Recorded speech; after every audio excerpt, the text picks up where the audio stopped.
Said his house ain't a home and he's losing sleep. Wife cold as steel, vibe off track. Asked me how the hell to get his edge back.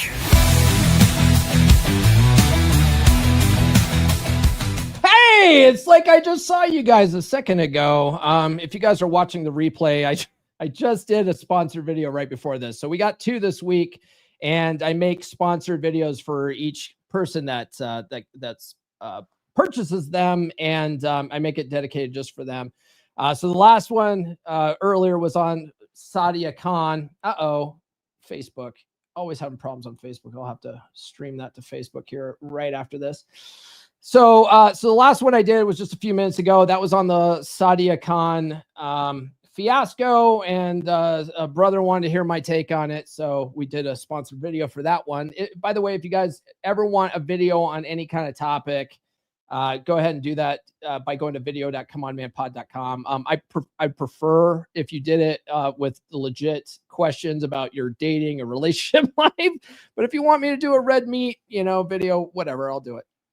All right, so my man wrote this one. He said, good morning. Sorry for a slow response. Read your books and love the content. My man here took he bought it last week sometime and then took a whole week to get it back to me. I was like, bro, are we going to do this or what, man? I don't want to just take people's money. So if you buy this and sit on it, I start getting nervous. I'm like, do you want a video?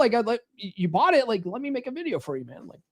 I'm out here shucking and jiving, trying to make videos for people. Anyway, he goes, I'm looking for advice on how to go about and or decide to get separated from my wife. We've been married for 22 years, and the last 15 or so have been drained. So the first 7 were good. Let me guess. Kids? Kids enter the picture? Because that's usually when everything's all great. Everything's hunky-dory until kids come in the picture. And now the relationship becomes work.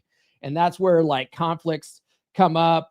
People, when they have kids, usually you've got a wife that has a certain set of values that she was raised with, and you got a husband who had a certain set of values that he was raised with, and you guys can't agree on those values. And then, you just butt heads and everything just fucking goes downhill after that. Kids really just add a complexity to a relationship that makes things challenging for a lot of people. So that's what I'm assuming. He doesn't say that here though, but yeah, it makes sense, right? So the first 7 were good, and then the last 15 have been strained. So he says, have spent 3 total years trying to work things out in traditional therapy. It may have gotten slightly better, but we don't enjoy each other and have fun. Traditional therapy doesn't work. It rarely works. It's garbage. If you're having marriage problems right now and your instinct is, hey, honey, let's go to therapy, you might as well just go talk to a lawyer. It's totally pointless. There's a lot of reasons for it, right? The big reason is the focus is on communication, right? And I say it a lot on the podcast, but communication is not the key to a healthy relationship. Genuine desire is. Now, effective communication is really good when it comes to conflict resolution. So that's where it's helpful. But relying on that communication when that genuine desire is no longer there, it's meaningless. It's funny. So I told my parents that John Gray, the legendary John Gray, the guy who wrote Men Are From Mars, Women Are From Venus, he reached out to me on Instagram and said, I'd love to go on your show. And I was like, wait, are you the John Gray? Because he didn't have a blue check mark or anything. And I was like, for someone that is so well known, you'd think that they would spring the money for a blue check mark, right? Anyway, not to shit on John Gray. I'm excited for this interview, but I reached out to my mom because the first time I ever heard about that book was in the 90s when it first came out, and my parents were having a lot of marital problems, and my mom bought that book in the hopes that it would help their marriage. And so I reached out to my mom and said, hey, Mom, John Gray reached out to me and wants to be on my show. And my mom goes, oh, wow, that's amazing. Yeah. She goes, I bought that book to help our marriage. And I go, well, did it help? And she goes, well, we're still together. Well, well, we're still together, but like I always say it all the time, my parents, their relationship is miserable, right? They don't get along at all. And so then my mom adds, she goes, well, it probably could have helped, but your dad refused to read the book. Right. And so that's one of those situations where, my mom bought that book hoping that my dad would change. Okay. And that's a big problem with trying to fix your marriage is everyone's hoping the other person changes. Instead of focusing on themselves and focusing on what they can do and what they can do better in the relationship, they're always focusing on changing the other person. And that's where marriage therapy really fails, right? Because what happens is the couple comes in, they both hope that the therapist takes their side and gangs up on the other person to make the other person change. The other person, when that happens, because that does happen, when I was married and we did the marriage counseling thing, the marriage counselor was constantly on my wife's ass about her stupid shit that she would get mad at. And my wife felt ganged up on and decided, I don't like her very much. We're not going to do that anymore. Right. That's what happens with marriage therapy. It's fucking pointless. That's why I don't do couples. I work with men. And I show men how to hold frame and set the tone and lead their relationship. And actually, I do teach communication, but it's from a position of leadership and frame and maintaining frame. And when a guy does that, 9 times out of 10, his wife comes back around. Like, okay, you don't even need her in the room. Okay, because the thing is about game, because that's really what we're doing here. We're learning game, right? Thing about game is, women want to play the game. They don't want to know they're playing a game. And if you bring them into the session and now they're learning the game, now everything changes. The process changes because now it's the observer effect. Observing a process changes the process. So them observing the process takes them out of the game. And women just want to feel, right? They just want to be in a love story and feel. They don't want to know they're playing this game, right? And so it all fails when they're privy to the game. So it's best to not even have them involved. Okay. That being said, like if you don't have 2 people like investing in the relationship's going to fail. Right. But you as the guy learning this game can inspire her to want to invest. Okay. Like, all right. We're not going to get too into that. We haven't been having sex the last 2 years at all. And it was sparse the few years before that. Much of it is my issue as I'm not attracted to her emotionally. She tends to blow her gasket very quickly, and I just kind of want to be away. She is pretty controlling and is constantly watching my location on my phone and grilling me as to where I am. Frame and boundaries fixes this. If you have good, solid frame, like her losing her shit and being an emotional basket case, that's women. Like women are just driven by their emotions, and too many guys are drawn into that, and they climb on her emotional roller coaster, and then everything just fucking goes to hell. But if you have good mental frame and you're not rattled by her emotional nonsense, it's a non-factor. It's a non-factor for you. And then being able to tell her, no, we're not tracking each other's fucking phones. That's a big thing too. You don't have to worry about that. I'm not a fan of couples tracking each other. All right. It seems like such a common thing to do nowadays. But all it does is make everyone more paranoid. Right. Where are you at? Why are you over at the store right now? You're like, I'm getting some groceries. Like, what the fuck? Right. Like, I don't know. I don't recommend it. It makes everyone more paranoid. Your grandparents didn't track each other's every fucking move, and they stayed together for 70 fucking years, right? Why are we tracking each other's shit? Stop. Just stop. Okay. It just adds another layer of bullshit that you guys could fight about. Just stop doing it. All right. Give yourselves time to miss each other, for fuck's sakes. Going back to the mental frame, though, my son and I were watching Dexter. Okay. My son and I are binge watching Dexter from the beginning. I've never seen it. And so he and I are watching this together, and I know it's like an older show at this point, but we're watching it. And FBI agent, Special Agent Lundy, he's this older guy, and he was banging Dexter's sister in like season 2 or something. And that dude has immaculate frame, just impeccable frame, never gets rattled, doesn't get rattled by shit, just always has a very calm, cool demeanor. And then Dexter's sister is always just this emotional fucking basket case, and she'll start going off or whatever. And he just looks at her like she's the most responsible teenager in the house. And I'm watching this guy and I just slap my son. I go, do you see this guy? This guy's frame is impeccable, right? He doesn't let her emotions rattle him at all. And she loves him for it, right? That's how you got to be. You can't be letting her emotional storms affect your moods and how you show up, because when you do that, like, you get thrown off, and that just causes attraction to erode and conflict to arise. And it's just a big problem thing, right? So if you can learn to get your emotions in check and learn a little bit of emotional control and learn how to have very impeccable frame and not climb on her emotional roller coaster, like, it's a non-issue. It's a fucking non-issue, right? Let her be emotional. She's a woman. She's just being a woman, right? Goofy bastards. It's funny or amusing. Just, look at it that way. All right. So she keeps herself in good shape physically. So it's not an appearance issue. That's good. She's leaned into church pretty hard the last 10 years, and it's become a big part of her life. I don't mind going once on Sunday, but it's become more than that. Bible reads in the morning, kids' youth groups, bi-weekly church group meetings, and other families, etc., more than I want. We have one kid in college and two in high school. Okay. Yeah. One kid in college. That makes sense.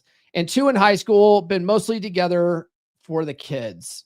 Yeah. I wouldn't be into that either. Honestly, I wouldn't be into the church going thing either. Nurse Chick's sister one time wanted me to go with Nurse Chick and Nurse Chick's family to church. And it was funny. It was like, we were going there for was it a birthday party? Is Nurse Chick in the comments of this one? No, she bailed on me. We were at a birthday party. I think it was Nurse Chick's stepmom's birthday, maybe. And so we were all at this restaurant together, and we were in a big room. And it was the first time I met a lot of her family members. And Nurse Chick's got a sister, and her sister's like, "You should come with us to church." And I was like, "Pass." Pass.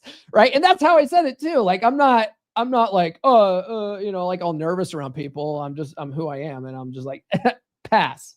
And she goes, "Oh, no, you really should." Like, and I was like, "I don't want to, thank you. I don't want to, not my thing." And she's like, "No, you really do need to come. It's not a request," is what she said. I go, "Well, I'm not going."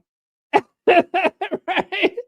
I basically just like agreed and amplified and broken record her until she finally fucking dropped it. But I was just like, no, I'm not going. It's not, you're more than welcome. Nurse Chick's more than welcome to go to church. I don't have a problem with that, but I'm fucking not doing that. Right. So yeah, I'm a faith-based guy. I'm not a Christian per se, but I do like that Nurse Chick goes to church. But since I don't believe in the doctrine, I choose not to go, and that's okay. That's okay. Like, we have a right to not do everything our girls are doing. We have a right. You have a right to say no and not feel guilty. Okay. Staying with the kids. That's really common. But in my opinion, it's not the healthiest environment for kids to be in. It's not. Now, they say that kids do better with both parents in the household. And I would say that's probably true, assuming that those parents have a functional relationship. Right? But when kids see their parents having a dysfunctional, unloving relationship, they start seeing that relationship as normal. Okay. And that they'll see that as that's how a typical marriage should be. Right. And they carry that dysfunction into their relationships. Okay. So you're saying that your wife and you and your wife haven't been good for the last 15 years. That's a vast majority of your marriage. This is what your kids are seeing, and they've seen it for years. Any kind of spats you guys have, any kind of passive aggressiveness you guys do to each other, any kind of snide comments you guys might make about each other, your kids are picking all this up and it's forming their paradigm about how relationships should be. Okay. So staying together for the kids, it's not necessarily the best thing for the kids. It's not. I'm just gonna be real with you.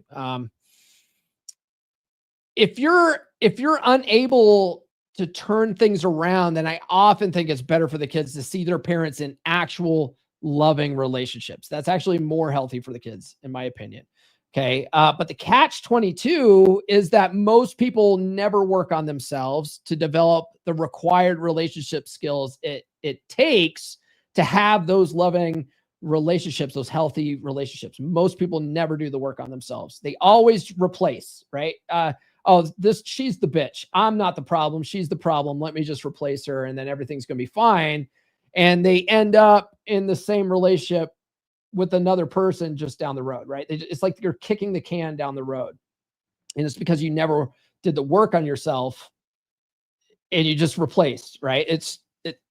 Your kids it's going to end up the same. The kids are going to see the same dysfunction in the next relationship too. Okay. So you have to, if this is your plan, you have to do the work. You still have to do the work. You can't get around doing the work. If you want to have a healthy relationship. Okay. If you don't want to have a healthy relationship, then stay out of fucking relationships and just spin plates for the rest of your life. Okay. He says, we'll be 50 next month and not looking to spend the last 30 to 40 years with this person. However, I worry about the emotional impact to her and the kids if we get separated. I had some shitty step parents, so I think I'm worried about that due to my personal experience. People get hurt during breakups, brother. It's inevitable. Okay. So the question is, what do you want? What do you want? All right. Red pill is about being your own mental point of origin, putting yourself first, doing what's best for you. Okay. So we as men we're raised to be nice guys and never to put our needs first. So forget about hurting their feelings. What do you want in your heart of hearts? And only you can answer that. Right? Only you can answer that, brother. Additionally, I've met and been dating an incredible woman online on a sugar dating site. So let me understand this, brother. You're worried about leaving because of the emotional impact on your wife and kids. What do you think their emotional impact will be if they find out that you're cheating that you're out there cheating? What do you think their emotional impact will be there? Okay. I'm not casting any stones here, brother, but it's just something to think about. Right. I'm not the moral police. We don't do morals in the red pill space. And the big reason why is because everyone has their own set of morals. Okay. You can take the red pill praxeology and put your own morals on top of it. All right. But telling everyone else what they should and shouldn't do and what your morals should and shouldn't be, it's like it's the same as waving your dick in other people's faces, right? Like no one wants your dick in their face, but waving your morals around like you're some kind of fucking morally superior person, it's like waving your dick in their face, right? And now some people will be like, well, the Bible said da da da. Well, I'm not a Christian, so why are you waving the Bible in my fucking face, right? Like the Bible is not the authority on what I find moral or not. Okay, like I have my own set of code of conduct. Like I'm stop with your Bible shit, right? So I'm not going to tell you that. All right. But you're concerned about the emotional impact on your family if you file for divorce, but you're not concerned about the emotional impact that might come about of them finding out you cheated. Like, think about that. Okay. That's all I'm saying. Hold on. The Wolfpack guys are talking. I forgot to close Telegram. Guys, if you're in Wolfpack right now, why are you not watching this video right now? Like that's my problem. All right. He goes on to say she's an MD. I'm an engineer, fit, pretty good looking, in good shape financially, extremely intelligent, with an incredible EIQ. No kids. Let's see. Hold on. So he's an engineer. He's fit. He's pretty good looking. All right. Or maybe she's fit. Hold on. He wrote this weird. Okay. She's an MD. I'm an engineer. Space. She's fit and pretty good looking. I'm pretty sure that's what he's saying. She's in good shape financially, extremely intelligent with an incredible EIQ. No kids, wanted, but doesn't want anymore. Late 30s, late 30. Okay. Absolutely stunning and lights up when I see her. So no kids. And so you're 50, or you're going to be 50. You're going to be 50 and you're dating a chick that's in her late 30s. My man. Okay. No kids. That's a plus. Although I always look at women without kids as a red flag, right? We're going to be talking about dating single moms like tomorrow. You guys are going to love that episode, or you're going to hate it. I don't know. But I always look at like women that are like over 35 that haven't had kids yet. I'm like, what's wrong with you? Like, why couldn't you lock down a man enough, like long enough to have kids? I don't know. Like that to me is just screams red flag, right? Like she's an MD. She's a doctor. So she has money. That's a good thing. But she sounds like someone who probably bought into the feminist lie that she could have an amazing career and have kids later in life. Fucking feminist lie. Okay.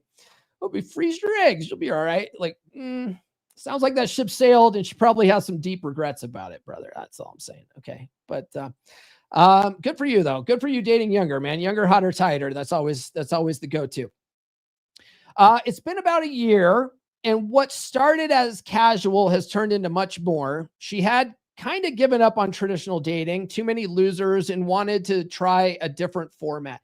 So you guys out here worrying about what the incels say about how the same women are going for the same top 5% of guys. Yeah, because there's so many fucking losers out here. Like the bar has never been lower. It's so easy to set yourself apart from all the fucking losers out here, man. Like a lot of guys think that they're competing against a 6'5" fucking Giga Chad. You're not. You're competing against a guy who's 5'8", is chubby, and puts fish pics in his fucking dating app profile. Okay, stop. All right. Anyway, so she basically gave up on traditional dating. Too many losers. Wanted to try a different format. She does have some pretty progressive views, but I'm not really at odds with that because I trust her values. I'm socially liberal, but fiscally conservative. Okay. Yeah, I'm never worried about women's political views, right? Most women lean liberal until they start dating a conservative man anyway, right? And they like a guy who's conservative, has strong mental frame, then she tends to fall into his frame and she comes aboard. She stops being a fucking liberal, right? But like women out the gate without a man around, they typically lean liberal anyway, you know? So it's like, whatever. But if you have strong frame, it fixes that.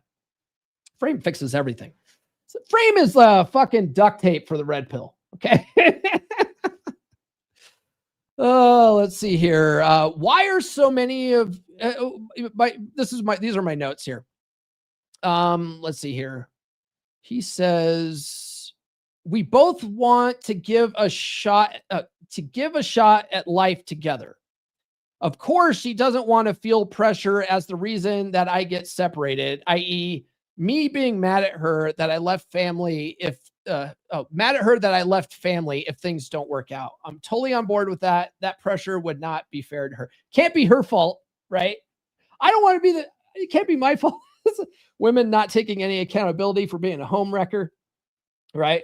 Well, if you leave her, I don't want it to be my fault. You can't blame me for it.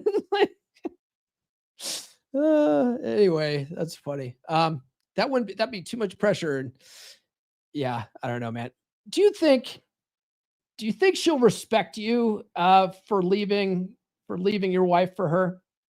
Or do you think she finds it attractive that it's kind of forbidden fruit that she's messing with here? Like he's a married guy, right? But you leave your wife for her, and now all of a sudden she starts like, I was able to get him to leave his wife. And then do you not see the possibility that she might start losing respect for you? It's something to think about. Anyway.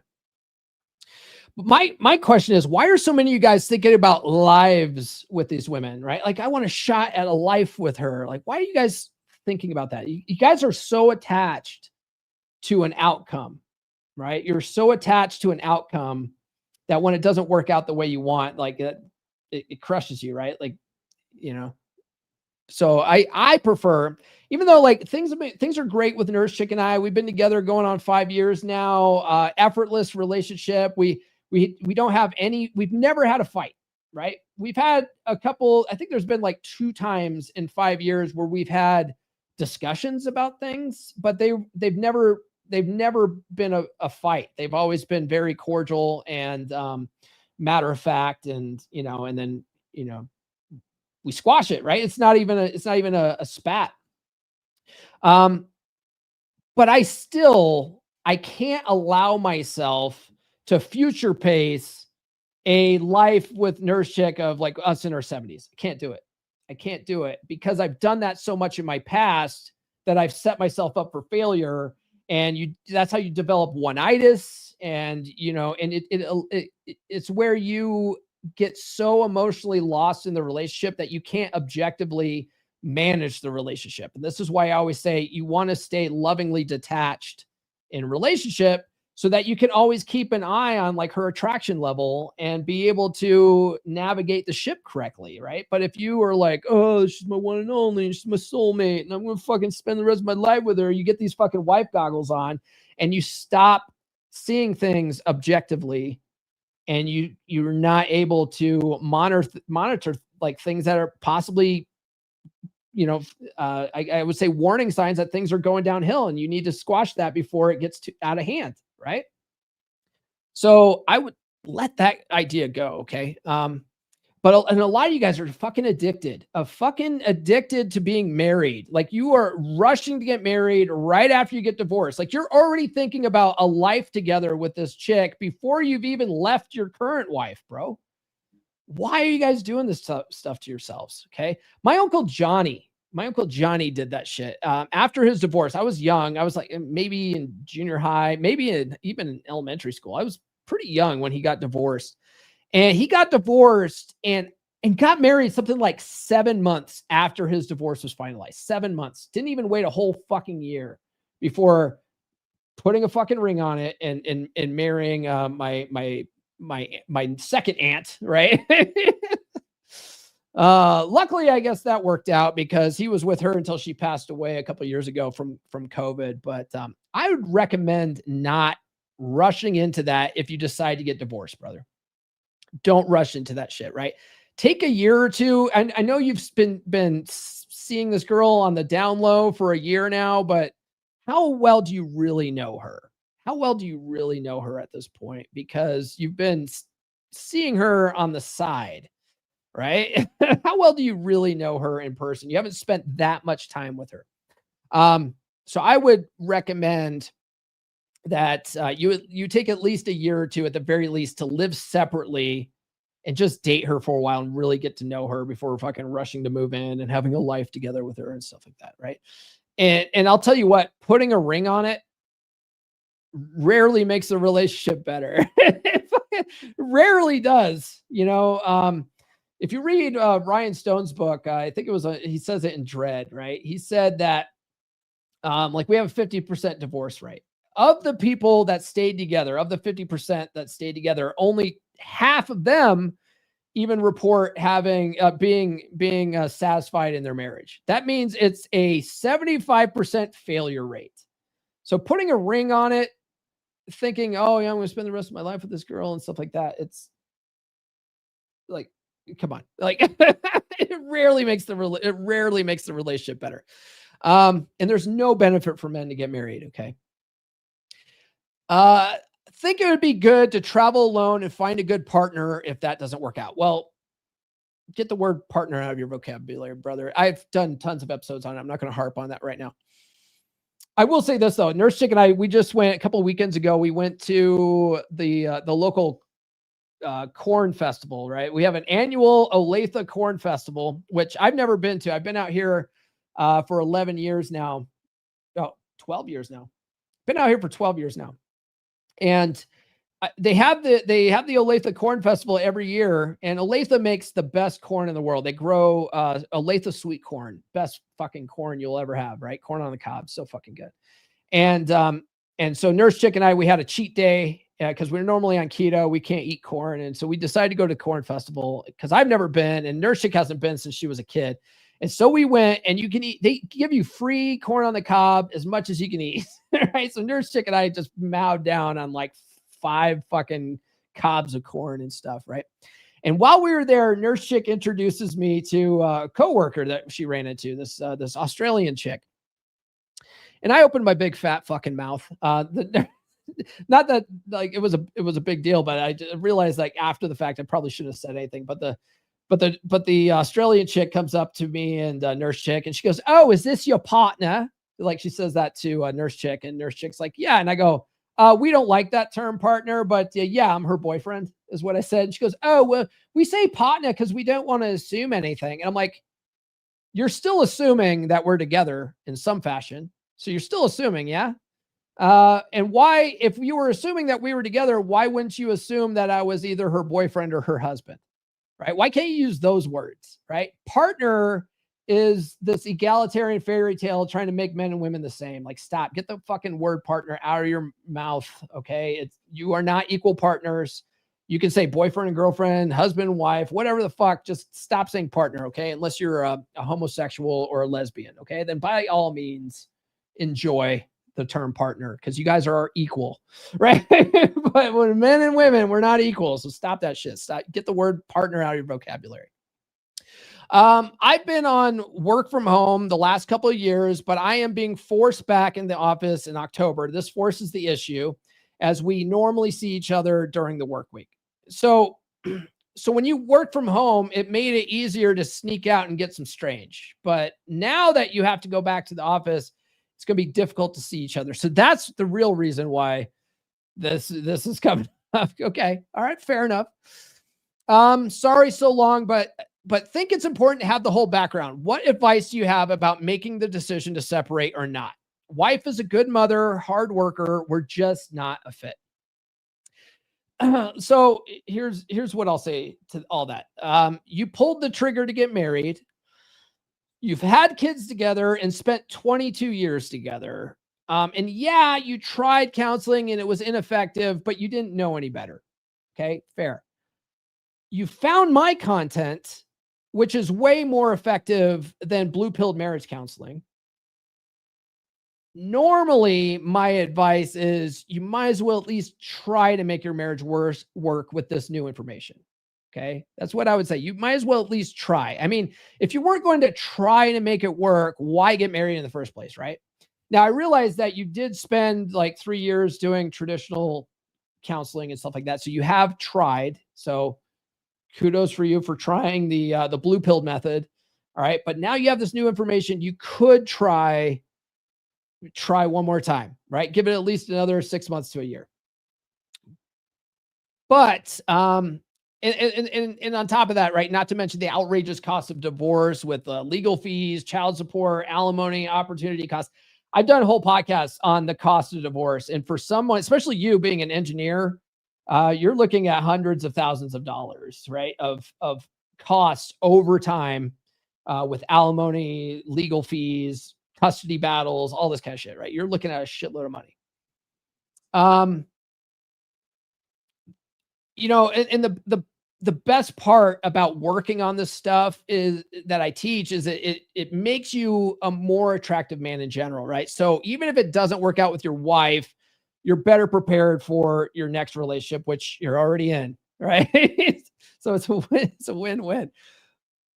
However, since you're already cheating on her, it sounds like you've already made your mind up, right? And you're just looking for permission.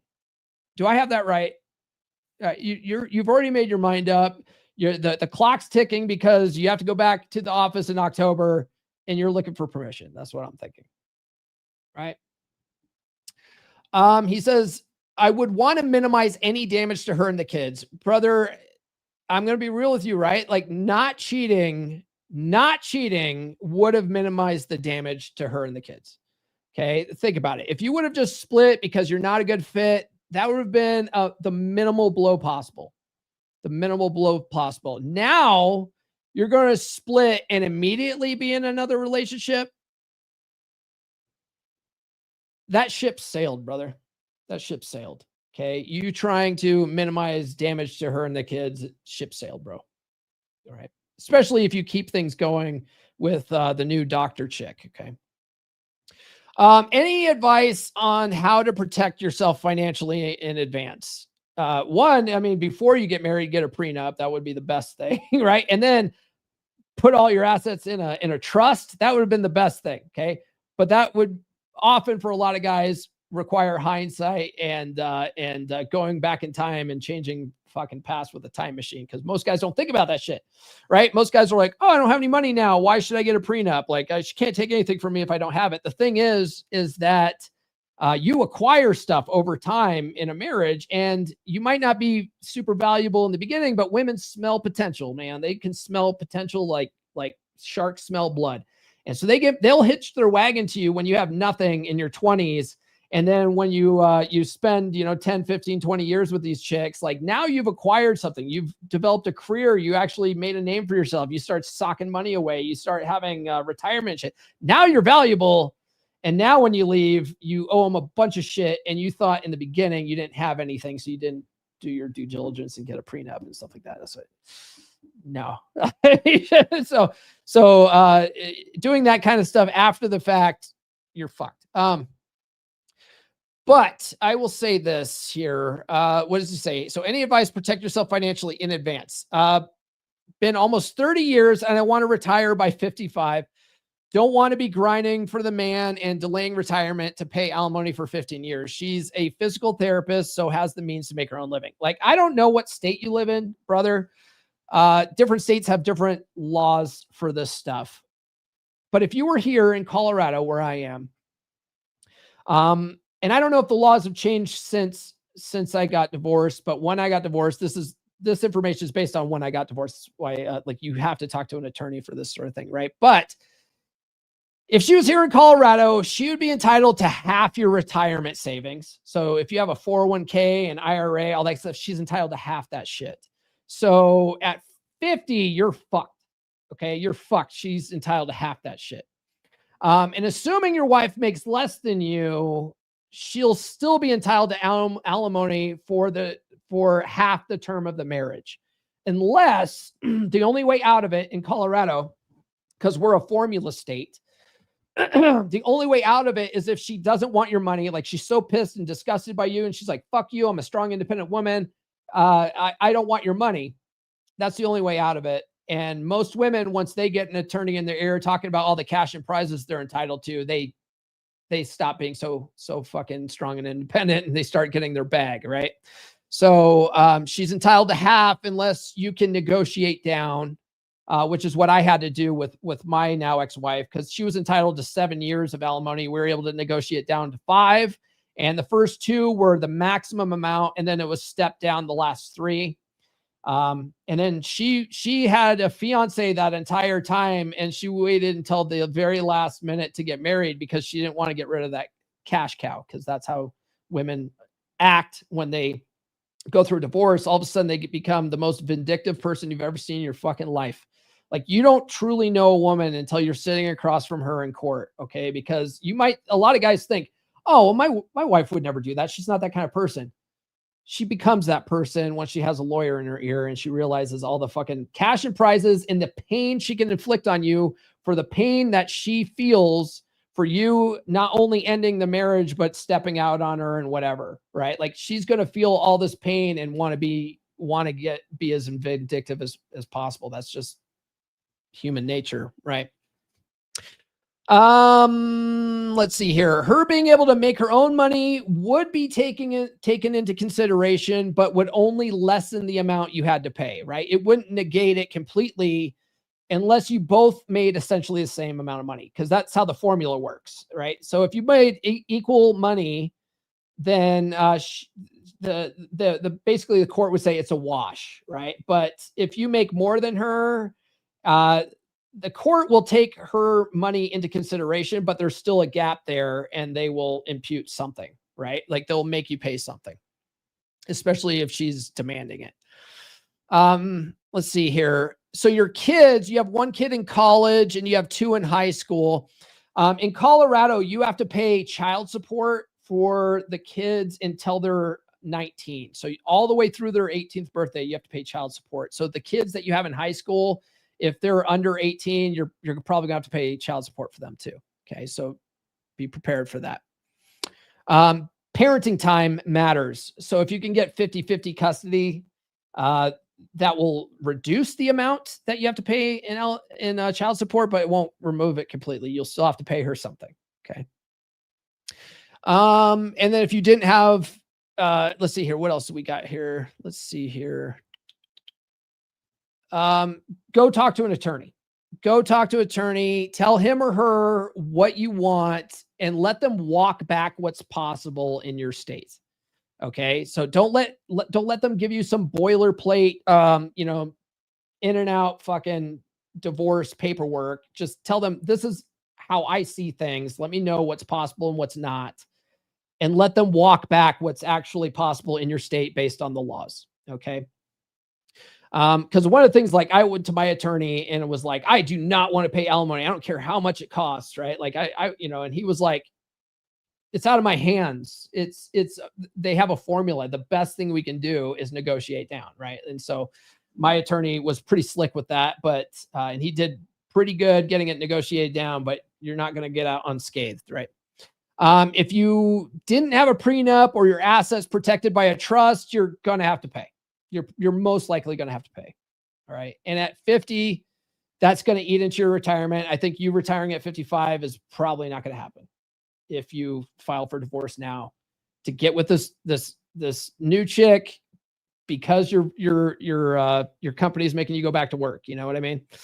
So, but like I said, talk to an attorney. This isn't legal advice, right? So talk to your attorney, and doing that will at least allow you to be on the offensive and have a game plan for carrying all this stuff out. Most guys get blindsided by this, right? They're just living lives of quiet desperation. They've resolved to be miserable. And it's, 70 to 90% of women filing for divorce out there. And guys are like, oh, completely off guard and put on the defensive. And now they're fighting an uphill battle. At least you're the one going on the offensive, and you can formulate a plan before delivering that blow, right? He goes on to say, feel free to share this story with a nurse chick if you want. Think it's a funny one. Brother, I'm sharing this with the whole fucking internet, man. But I'm keeping you anonymous, man. He says, I really appreciate the support and the help you provide so many men. If you don't want to repeat what happened in your marriage with this new lady, like, I'm assuming that you're just going to pull the trigger and get divorced, right? There's some guys you just, they've already made up their mind, right? They're just looking for permission. Like, I'll give you permission. Okay. But I really want you to think about what you want, put yourself first, make yourself your own mental point of origin, and do what you think is best for you. All right. Staying miserable for the next 20 or 30 years might not be the best thing for you either. Right. So I'll say this, at least you said you've read my books. I'm assuming you've read Get Her to Fuck You Again. Okay. If not, get Her to Fuck You Again, grab the workbook. All right. At the very least, it will help you not make the same mistakes that you probably made in your marriage with this new doctor chick. Okay. At least do that. All right. Start working on that and apply it in that relationship. And you're most likely to, have a life together, like you said. All right. But like anything else in Red Pill, like I said it yesterday on the podcast about hypergamy doesn't care. Like, you can do all the stuff right, and she still might leave. So your doctor chick might still leave, right? Especially when you start getting in your 60s and 70s and maybe start developing a little erectile dysfunction, and she's still, a little bit young and, hasn't gone through menopause yet. She might start questioning things, and she still might leave, right? Things you need to think about. All right. So read the book, apply it in your next relationship. I'd recommend that. That's all we got, guys. I hope it was insightful information for you. Tune into the podcast tomorrow morning at 10 a.m. Eastern time. We're going to be talking about why dating single moms does not make you a cuck. And that's going to be a very polarizing video in the space. It's very controversial. For the last the last 5 years that I've been doing this, that's been a very hot topic. And so I think you guys will get some valuable information out of it, though. I got a lot of stuff, lined up for that episode that I think you guys are really going to like. So tune into that. That's all we got. We will see you guys. Hold on. Let me bring this up here. I didn't get to the chat. There's a whole bunch of people in the chat here. It's a lot of people from the same people from the last chat, though. I don't see anyone new. So I'll talk to you guys tomorrow on the podcast, 10 a.m. Eastern time. We'll see you then.